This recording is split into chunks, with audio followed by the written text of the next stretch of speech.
마가복음 2장 1절부터 12절까지는 예수님께서 한 중풍병자를 고치시는 사건을 기록하고 있습니다.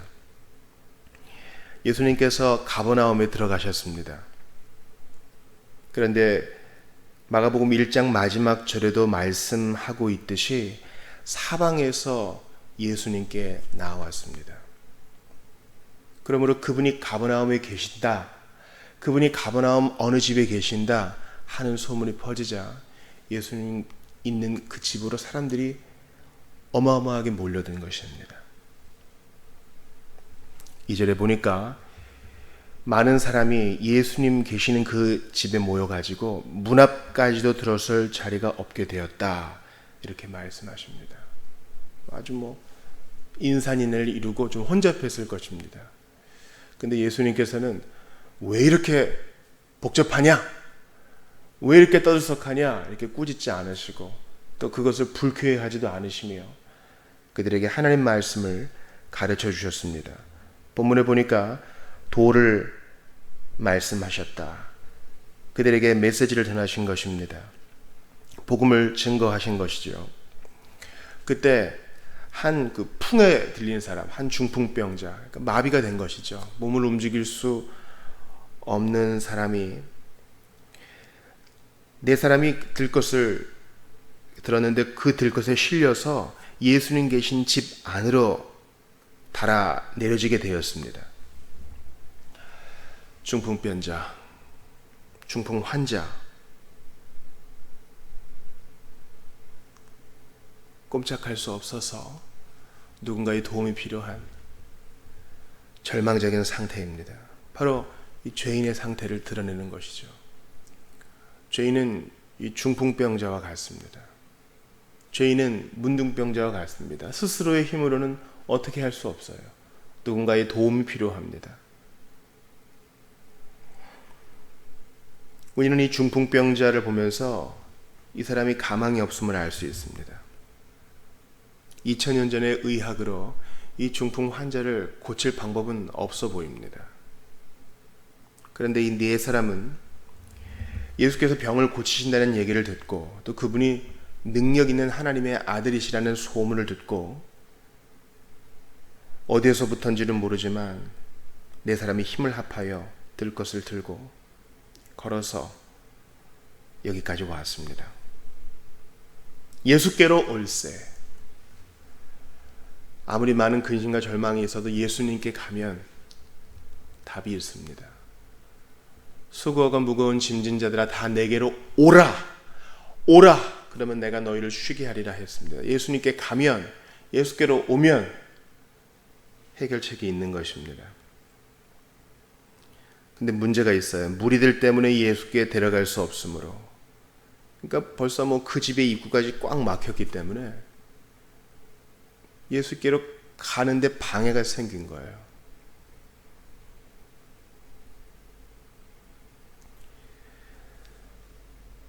우리가 예수께로 가면 안식을 얻는다, 수고하고 무거운 짐진 자가 예수께 가면 쉼을 얻는다, 그것 때문에 예수님께 가려고 딱 선택을 합니다. 그래, 내일부터 새벽에 기도하러 가야겠구나, 이번 주일은 반드시 예배당에서 하나님 말씀을 들어야겠구나, 이번 기도회에 반드시 참석해서 마음의 소원을 주님께 토해 놓아야 되겠구나, 그렇게 결단을 내립니다. 그런데 문제가 생겨요. 다음날 아침에 급히 해결해야 될 일이 생기는 것입니다. 인생사가 그렇지 않습니까? 언제 어디서 어떤 일이 터질지 모릅니다. 또 누가 아프다고 합니다. 또 아침에 좀 더 자고 싶어지기도 합니다. 친구 만날 일이 갑자기 생기기도 합니다. 바로 예수께 가기 위해서 우리가 행동을 개시하는 순간 악한 자들은 그 길을 막기 위해서 수단과 방법을 가리지 않는 것입니다. 물론 본문에서 예수님께 모여든 많은 사람이 있는 것이 악한 자의 괴계라는 그 얘기는 없지만 분명한 것은 우리가 예수님께 가려고 할 때 그것이 쉽지만은 않다는 것입니다. 걸림돌이 있다는 것이에요. 예수님께 갈 때 어떤 사람은 예수님이 나 같은 것을 받아주실까 하는 의구심이 생기기도 합니다. 내가 지은 죄가 많다. 과연 그분이 내 과거를 용서해 주실 수 있겠는가? 이런 의문이 들기도 하는 것입니다. 여하한 예수께 가는 데 있어 장애물이 있습니다. 그러나 그 장애물을 이기고 가야 됩니다. 예수님은 이 장애물이 있다고 해도 그분께 나아가고자 하면 반드시 받아주신다. 그것이 의심이라는 장애물이든 외부적 환경이라는 장애물이든 상관없어요. 예수께 가는데 장애물이 딱 있다면 올 것이 왔구나 이렇게 생각해야 돼요. 내가 제대로 가고 있구나 이렇게 생각해야 돼요. 우리가 편한 길을 가면, 죄의 길을 가면, 악인의 길을 가면 누구도 말리지 않아요. 박수 쳐주죠.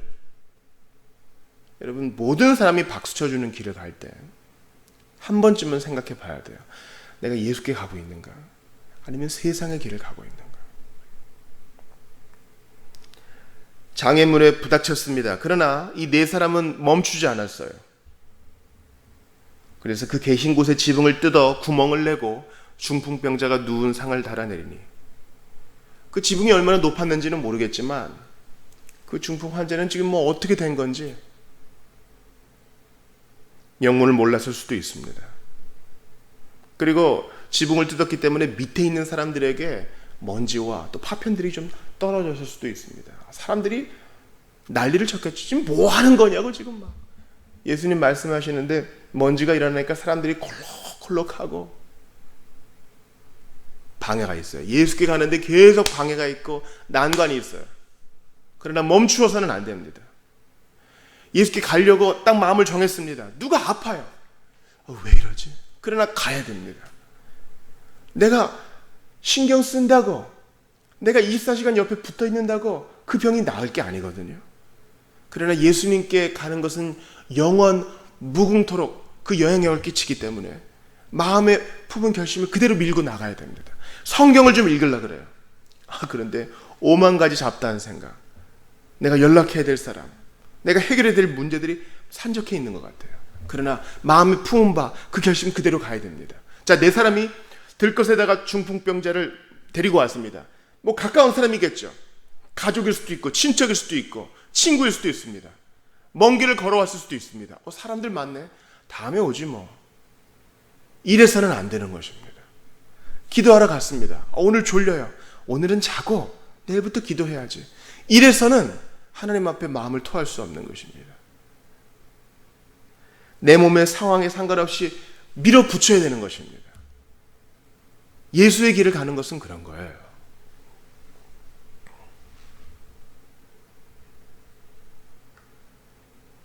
이때 예수님께서는 그들의 믿음을 보셨다 했어요. 이 그들이 중풍병자를 비롯한 이 네 사람의 믿음인지 아니면 이 네 사람만의 믿음인지는 몰라요. 그러나 주님은 그들의 믿음을 보셨어요. 그 열심을 보셨습니다. 어설프죠. 우리가 마가복음 1장에서 봤던 이 나병 환자처럼 멋지게 원하시면 죄를 깨끗하게 할 수 있나이다, 이런 멋진 고백이 있는 것 같지도 않아요. 그러나 주님은 우리 마음 중심을 보시고, 주님 해야 될 일도 많고 처리해야 될 사건들도 많고 가까운 사람의 아픔도 있지만 예수께 왔어요. 주님은 그러면 우리 마음을 알아주십니다. 그들의 믿음을 보시고, 이 중풍병자의 믿음이 없었더라면, 만약에 없었다고 가정을 해봅시다. 그럼 그 친구들의 믿음이라도 보시고, 그 가족들의 믿음이라도 보시고, 주님은 작은 자의 내 죄 사함을 받았느니라. 신자라도 중풍병자처럼 믿음이 고꾸라질 때가 있습니다. 그럴 때 우리를 돕는 이 친구들, 우리와 함께하는 이 지체들이 필요하다 그랬죠. 또한 중풍병자처럼 좌우를 분별하지 못하고 죄에 빠지는 우리 자연인들, 비신자들도 우리가 간절히 그의 회심을 위해 기도하면 주님께서 그를 만나 줄 수 있다는 겁니다. 근데 이제 이 본문이 중요한 이유는 바로 이 서기관들, 이 율법학자들이, 즉 종교 관원들이 예수님을 점점 더 반대하기 시작하는 이 시작이기 때문입니다.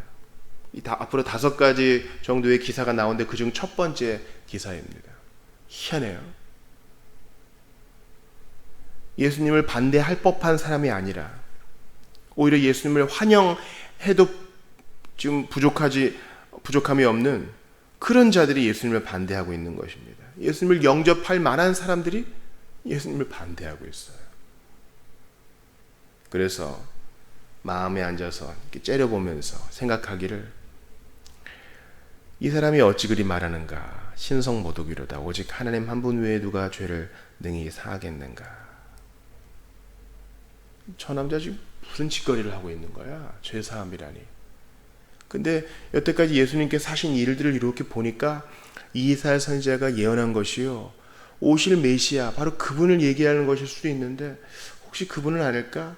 이런 생각은 없이 저 따위가 이렇게 판단하는 겁니다. 그래서 그 속의 생각을 예수님이 이미 아시고 곧 중심에 아시고 이러시대.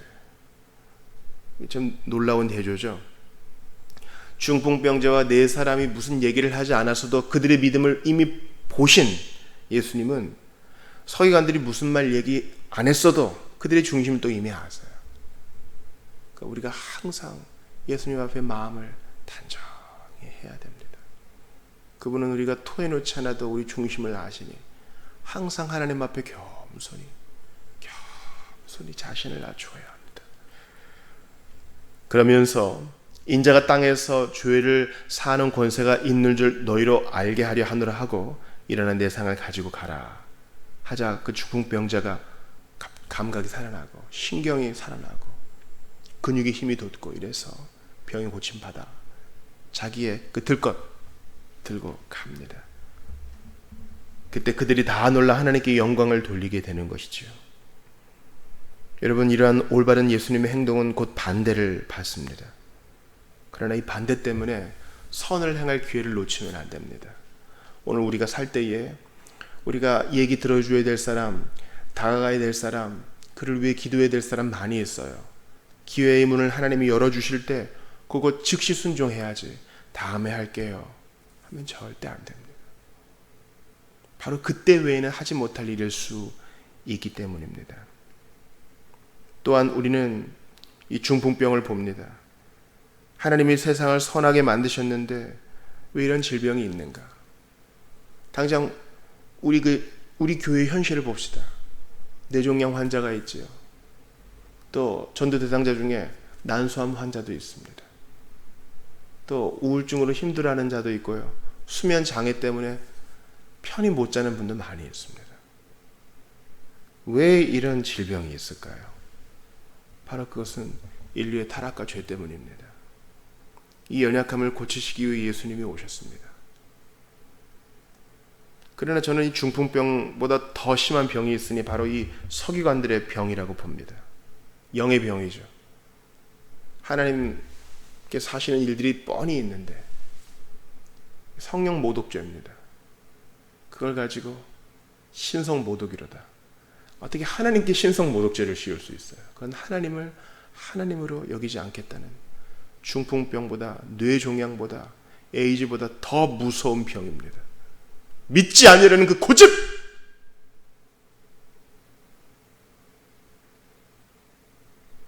그러므로 우리는 우리 주위에 이 서기관들과 같은 자들이 많이 있음을 인정하면서 그들의 마음에 그 단단하게 버티고 있는 철옹성과 같은 견고한 진이 무너지기를 위해 기도해야 되겠어요.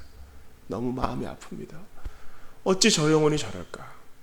무슨 객관적인 증거가 있어서가 아니라 믿지 않으려는 그 마음으로 안 믿고 있으니 어찌하면 좋을까? 그를 위해 기도해야 하는 것입니다. 예수님은 예수께 오는 자 절대 물리치지 않으시고 먼지구덩이를 만들어도 고쳐주시고 그들의 마음을 알아주십니다. 그러나 서기관들처럼 반대하고 객관적인 증거가 있어도 무시하며 하나님의 아들을 폄하하는 자들은 심판하시는 것입니다. 예수님께서는 이런 서기관과 같은 나를 오래 참으사 변화시켜 주셨으니 우리 오늘도 나 같은 것을 용납하신 주님께 감사하면서 기도합시다. 항거하는 자들 두 손 들고 나오게 해달라고 말이죠. 예수께서 그 기도 들어주실 것입니다. 우리 기도합시다. 하나님 아버지, 오늘 중풍병자를 고치신 예수님 보았습니다.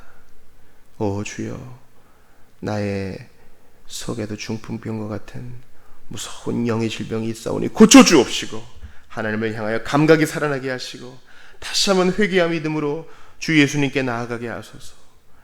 예수님께 나아갈 때 온갖 방해거리가 있습니다. 그러나 포기하지 않고 나아가오니 이 손 잡아주소서. 우리를 영접하여 주시옵소서. 문제를 해결하시고 기도를 들으시되 하나님 한 분만으로 만족하게 하여 주옵소서. 오늘도 곤고한 자 위로하여 주시옵소서. 우리의 기도 가운데, 우리의 기도 시간 가운데, 우리의 눈물 가운데 함께 하시사 주님 한 분만으로 우리의 분깃을 삼게 하옵소서. 지구시구 부활하사 지금도 우리의 기도를 수납하시고 응답하시는 살아계신 주 예수님 이름으로 기도하옵나이다.